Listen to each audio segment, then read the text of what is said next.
Welcome back, everybody. This is part 3 of the C5 drift build. We have something a bit more serious, something that's probably going to change the car the most out of any other mod. That is coilovers. We are now doing coilovers on the car. I have them over here. Let me just go ahead and show you guys. So this is it. We have BC coilovers. Dude, like these they feel good. I've never had a quality pair of coilovers. They're digressive, so large bumps it should be able to handle a little bit smoother, but it might just be a slightly more bumpy ride at slower speeds. I got them custom ordered with 12K in the front and 10K in the rear. I think it's pretty close to what most people run. Might just be a touch on the softer side in the front. I think it's going to change the characteristics of the car quite a bit. The only thing I'm worried about is it being too low, because the roads out here are kind of iffy. Depends where you go. These are also adjustable. It's like 30 clicks. We'll figure all that stuff out later. I just want to get started with throwing them in the car and just kind of go from there. I have something else to show you guys, which you might be able to see right over there. These are mparallel wheels. Came off a 90s BMW. Very nice. I think they're super clean. I've been wanting to throw them on one of my project cars for a while now. And the weird thing is, somehow, some way, these BMW bolt patterns line up almost perfectly with the Corvettes. Almost perfectly. These are 5x120 bolt pattern, which, sorry, these are dirty, they've been outside, is like the distance and the spacing between all the bolts here. And on the Corvette, it's 5x120.65, so almost the exact same thing. I got, first of all, hub-centric rings. The sizing is different on the BMW and the Corvette. That's another difference. The size of the hub is slightly off. These work. There's a little bit of a gap to them. Like, I'll show you, there's a little bit of play, but it's so like small. It's probably like a millimeter of play, a little less. That is the proper sizing that I got. So that is what you need alongside these guys. Let's see, these are wobble nuts. There's a little bit of play to them. Let's see that little play? That amount of play lets these nuts kind of fit the wheel perfectly where it needs to be onto the hub and kind of make up for that slight difference between the bolt patterns. So that way there's no added stress on the studs coming out of the hub. I'll link a video to the guy who kind of has all the info on how to make these wheels work. I had to do a bit of research to figure that out, but that guy made a video and it's super helpful. All right, so actually before we start here, let's just get an idea of what the clearances are like. Let's get all scientific. We got almost a fist in the front and about the same in the rear. About 3-4 fingers. All right, so C5 is up in the air and we got the wheels off.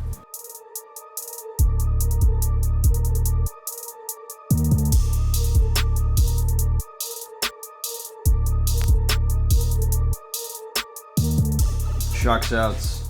Got the leaf spring out of the front. Quick tip.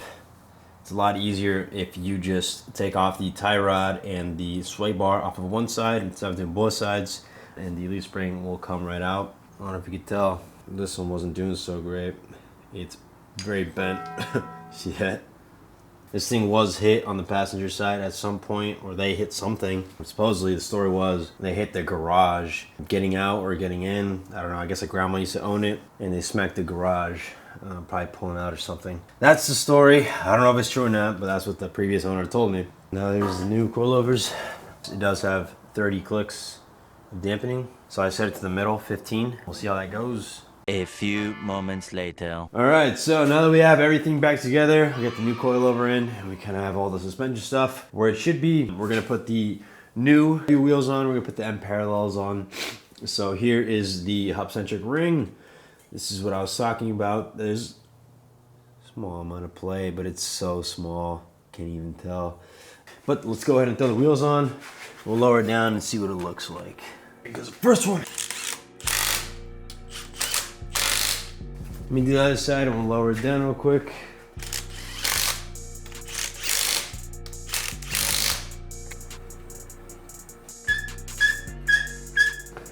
I did not think to account for the drop in the front, so I don't think I'll be able to get the jack out. I got another jack though, let's see.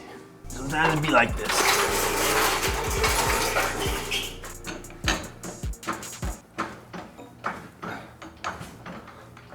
Go down. Oh boy, here we go. Be true, moment of truth. 1, 2, 3, go. All right. How much is it now? It's about 3 fingers. Before it was like a fist. Okay. It's got 18s though, so fingers over here too. All right. I'm liking the wheels. I'll say that. Looks like they're gonna clear. These tires are just massive. I think I could downsize on these tires. They're super dry rotted, so I gotta replace them anyways. But I like the look. Like the concept is good. I like it a lot. And it's cool because it's a combination of 2 things I like, BMW and Corvettes. So I started doing the rears.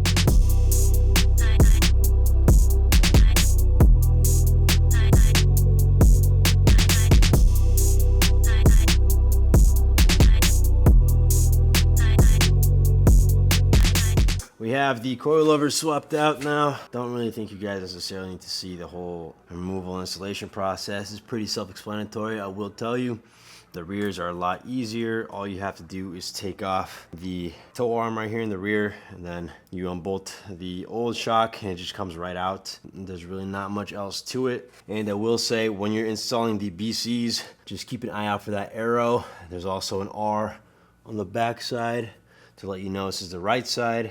And the arrow is supposed to be pointing inwards, just like that. Dude, look at that. That is not good. So the other side, these were super worn. So definitely gonna be a massive improvement.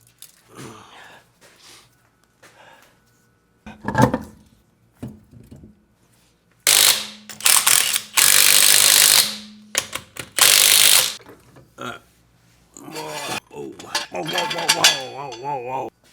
And 1, 2, 3, go.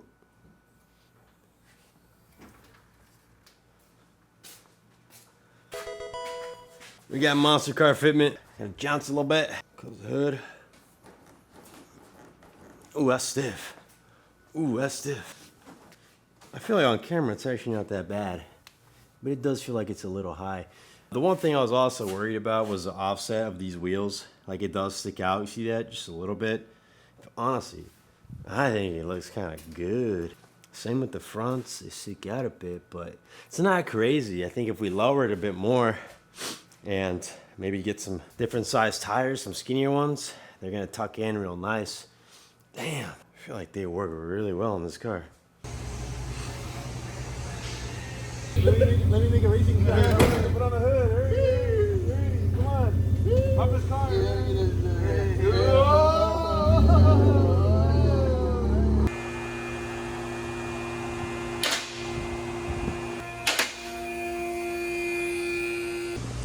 All right, go ahead, buddy. Explain. We are in the shop. We have the C5 lifted. I was hoping we'd be able to adjust the coilovers without having to take the wheels off, but I think we're gonna take the wheels off.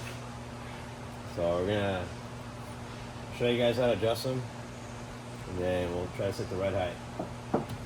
This is basically what it looks like right now driving around. Basically, for these guys, this is basically what it looks like. It's like a monster truck. Right? Monster truck. We got our tools, we got the coils. Basically, so this is a locking tab. This locks the shock to the body. So I already broke it loose. And essentially, if we want to go shorter, we want to shorten the shock, we're gonna wanna move this top one. I guess this is the bottom one, because this is inverted. This bottom one, we're gonna wanna spin this one to spin this whole shock body into the main body. The reason why we don't want to spin the bottom one is because if we break these loose, then we might start messing around with the preload and changing the preload of the spring, which we don't really want to do. They're set from the factory at a certain preload. It's not like end all be all, but I just don't want to fuck with it, so I'm going to leave it how it is. So you want to keep them locked, essentially, both of these two. You want to keep them locked in place.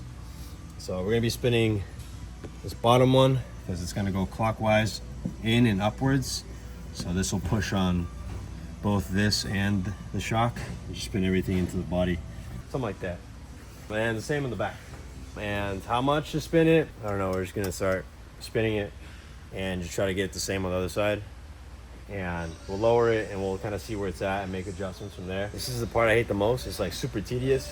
Because you have to adjust and then recheck and then adjust and recheck. Yeah, so we're just gonna start messing around with it and see if we can get it set up right. It's gonna be looking good. It's actually a pretty good thing that we're checking them again.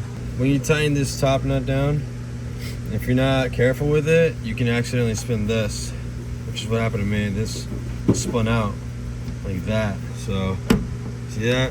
That's not good. It's doing that. So I'm kind of glad that I caught that. So see that? Like it spin. So I'm guessing, even though it's probably tightened down from the factory, when I gunned it down, it might have, I don't know, somehow spun it loose. There's connectors on the shocks. So last night when I was driving it around and today taking it to work, it was throwing a bunch of codes. Not codes, but like messages on the instrument cluster talking about how the car was limited to 80 miles an hour and this and that.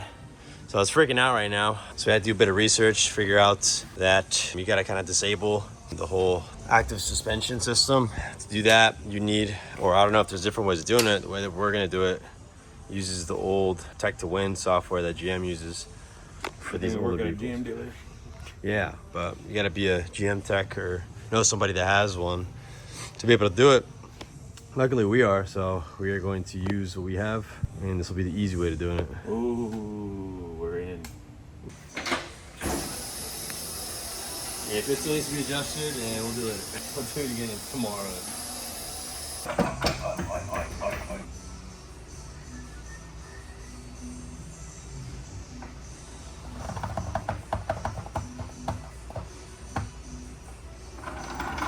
That's it? Didn't really do much, huh? No. Okay, it's gonna take a lot more tries. All right, so we are now in the car with the coilovers installed. So I've actually had a chance to drive them for a while now, just to kind of get used to it. And so far, it's been really good, actually. The car seems a lot more planted. It feels like going over bumps, it's a little worse than what it was, but it's not terrible. Let me actually show you guys right now. I'm about to go over some speed bumps, which is the bane of my existence at the moment. It was worse because one of the corners was a bit lower than the rest. Everything is fully at its lowest position besides that one corner. For some reason, that one just wanted to go lower, and it made it really troublesome going over any kind of speed bump because it would just be scraping really bad. So that wasn't fun. That is not fun. Let's try right now. Let's see. We got a speed bump coming up. California loves their speed bumps. Let's see. We got one right up there. Let's see how this goes, all right? I don't want to hit it, so we're going to try to hit it at an angle. I'm not trying to scrape here. We're going to hit it at an angle.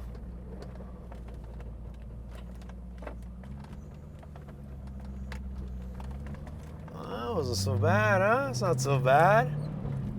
So these aren't the extreme low coilovers, right? So I don't think it's actually that low.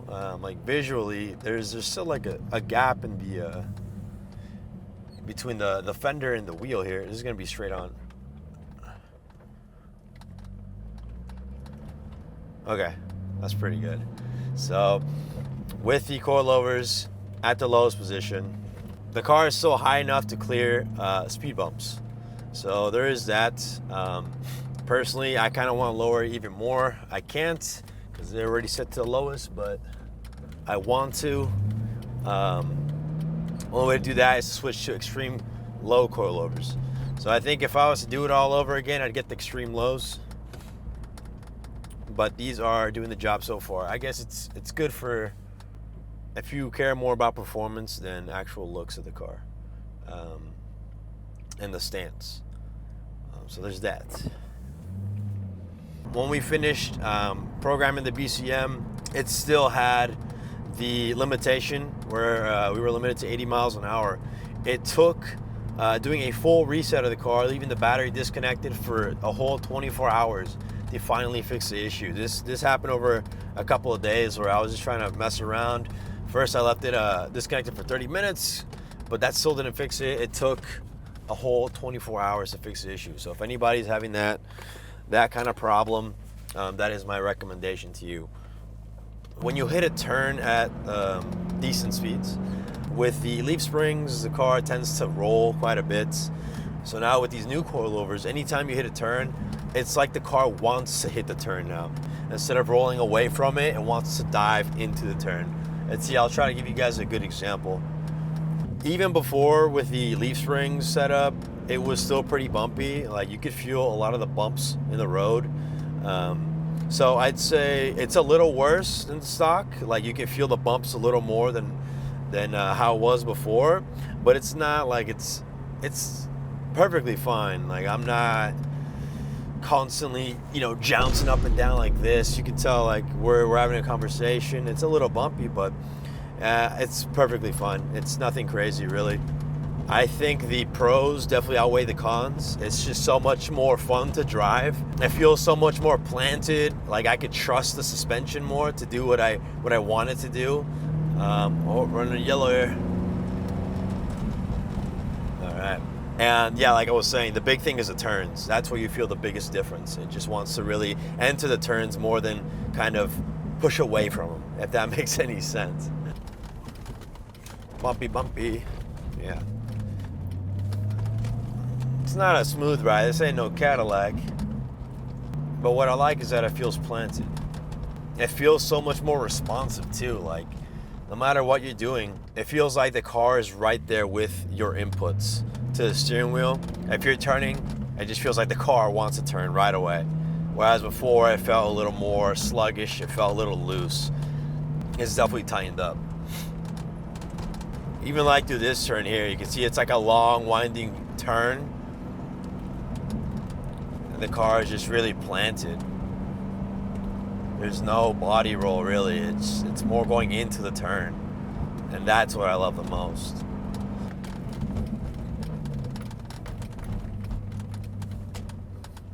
Little space.